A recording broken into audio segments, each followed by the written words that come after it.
Hi everyone, so I'm back to share a little digital journal kit that I've made. It's only 7 pages, but I've popped it into my £1 kind of budget kit in my shop. Excuse me. I have printed mine at 75% because I've already started a journal or a journal cover, and I think this is going to fit in it. If not, I'll make a new one. So anyway, 7 pages. It's kind of shabby vintage.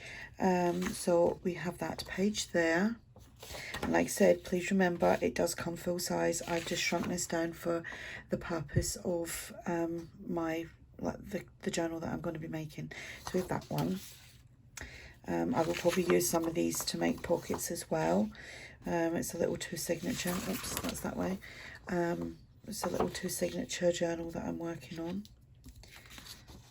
And I will probably do some tags and things probably as a freebie as I go along, because what I do is I just kind of work with like at the moment I'm just working with little kits that I'm making, and then if you know I make other things to go with it, I'll put them up as a freebie. So we've got that page, and then we've got this page. So I will put the link for that below. I have also just put up a freebie, which is 4 vintage floral framed photos. They're like Polaroids, but I do believe I can't use the word Polaroid because of its trademark, I think. But I didn't want to like step on like the big people's toes. And I have put on, and again in my little £1 section in my shop is just a Christmas add-on ephemera kit. I haven't printed it out. I did use some of it in the last journal that I put up, which is now sold. So there's little bits in there that I've used.